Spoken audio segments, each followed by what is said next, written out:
ഇത്തവണ ബി.ജെ.പി. കേരളത്തിലെ നിയമസഭാ തെരഞ്ഞെടുപ്പിനെ നേരിട്ടത് പുതിയ നേതൃത്വത്തിൻ്റെ തണലിലാണ്. പുതിയ നേതൃത്വം എന്നാൽ വ്യവസായികളുടെയും മറ്റും നേതൃത്വം, PR ഏജൻസികളുടെ നേതൃത്വം. അതുകൊണ്ട് തന്നെ സംഘപരിവാർ പൂർണ്ണമായും വിട്ടുനിന്ന തെരഞ്ഞെടുപ്പായിരുന്നു കേരളത്തിൽ നടന്നത്. 1 മുതൽ 4 വരെ സീറ്റാണ് ബി.ജെ.പി. പ്രതീക്ഷിക്കുന്നത്. ബി.ജെ.പി. ഏറ്റവും കൂടുതൽ പ്രതീക്ഷ അർപ്പിക്കുന്ന സീറ്റ് നേമമാണ്, മറ്റൊന്ന് കഴക്കൂട്ടമാണ്, മറ്റൊന്ന് പാലക്കാടാണ്, മറ്റൊന്ന് മഞ്ചേശ്വരമാണ്.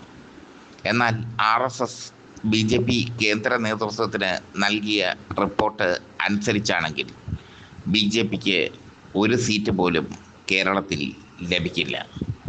രാജീവ് ചന്ദ്രശേഖറിൻ്റെ നേതൃത്വത്തിലുള്ള ബി.ജെ.പിയുടെ പുതിയ നേതൃത്വം തികച്ചും പരാജയമായിരുന്നു എന്നാണ് RSSൻ്റെ വിലയിരുത്തൽ. സാധാരണ ബി.ജെ.പി. പ്രവർത്തകരെ മാറ്റി നിർത്തി PR വർക്കിൻ്റെ അകമ്പടിയോടുകൂടി രാജീവ് ചന്ദ്രശേഖർ നടത്തിയ തെരഞ്ഞെടുപ്പ് മാമാങ്കം അമ്പയെ പാളിപ്പോയി എന്നാണ് RSSൻ്റെ വിലയിരുത്തൽ. രാജീവ് ചന്ദ്രശേഖർ ബി.ജെ.പി. സംസ്ഥാന അധ്യക്ഷനാണ്. സംസ്ഥാന അധ്യക്ഷനെന്ന നിലയിൽ സംസ്ഥാനമൊട്ടാകെ ഓടി നടന്ന് തെരഞ്ഞെടുപ്പിനെ ഏകോപിപ്പിക്കേണ്ട ചുമതല അദ്ദേഹത്തിന് ഉണ്ട്. പക്ഷേ രാജീവ് ചന്ദ്രശേഖർ നേമത്ത് മാത്രമായി ഒതുങ്ങിപ്പോയി. നേമത്ത് രാജീവ് ചന്ദ്രശേഖർ ബി. ശിവൻകുട്ടിയിൽ നിന്നും കടുത്ത വെല്ലുവിളിയാണ് നേരിട്ടത്. ബി. ശിവൻകുട്ടി ആത്മവിശ്വാസത്തോടെ പറയുന്നു, 5000 വോട്ടിൻ്റെ ഭൂരിപക്ഷത്തിൽ ഇടതുപക്ഷ ജനാധിപത്യ മുന്നണി നേമത്ത് ജയിക്കുമെന്ന്. ബി. ശിവൻകുട്ടിയുടെ ആത്മവിശ്വാസത്തിന് പല കാരണങ്ങളുണ്ട്. ഒന്ന്, SDPI വോട്ടുകൾ ശിവൻകുട്ടിക്ക് ഒന്നടങ്കം ലഭിച്ചു. ന്യൂനപക്ഷ വോട്ടുകൾ ഏകീകരിച്ചു. മറ്റൊന്ന്, ബി.ജെ.പി. പ്രവർത്തകരുടെ നിസ്സംഗതയാണ്. സാധാരണക്കാരായ ബി.ജെ.പി. പ്രവർത്തകർക്ക് ഇപ്പോൾ ഒരു വിലയുമില്ല പുതിയ നേതൃത്വത്തിൻ്റെ തണലിൽ. RSSന് ഇതിൽ കലിപ്പുണ്ട്. RSS പ്രവർത്തകർ പൊതുവെ നിഷ്ക്രിയമായി കണ്ടുനിന്ന തെരഞ്ഞെടുപ്പാണ് കടന്നുപോയത്. MT രമേശിനെ പോലെയുള്ള കടുത്ത RSS അനുഭാവികൾ, കടുത്ത RSS പ്രവർത്തകർ തെരഞ്ഞെടുപ്പിനോട് വിപരീതമായ സമീപനമാണ് സ്വീകരിച്ചത്. അതുകൊണ്ട് തന്നെ ബി.ജെ.പിക്ക് ഇത്തവണയും 0 സീറ്റ് എന്നാണ് RSSൻ്റെ വിലയിരുത്തൽ. RSS കേഡർ സംഘടനയാണ്. അവരുടെ വിലയിരുത്തലിൽ കാര്യങ്ങളുണ്ട്. അവരുടെ വിലയിരുത്തൽ അങ്ങനെ പിഴയ്ക്കാറില്ല.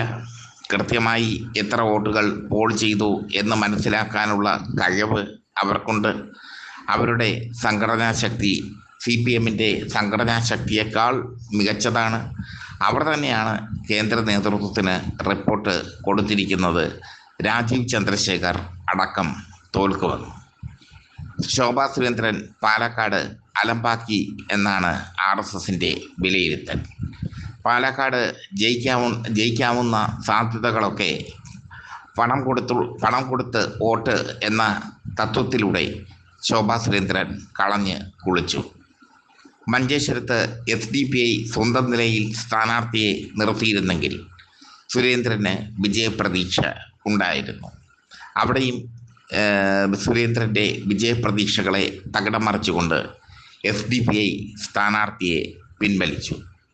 കഴക്കൂട്ടത്ത് ടൈറ്റ് ഫൈറ്റാണ് നടന്നതെങ്കിലും കടകംപള്ളി സുരേന്ദ്രൻ്റെ ജനകീയതയെ, അല്ലെങ്കിൽ അദ്ദേഹത്തിൻ്റെ ജനങ്ങൾക്കിടയിലുള്ള സ്വാധീനത്തെ കവച്ചു വയ്ക്കാൻ B. മുരളീധരന് കഴിഞ്ഞിട്ടില്ല എന്നാണ് RSSൻ്റെ റിപ്പോർട്ട്. എന്തായാലും ബി.ജെ.പി.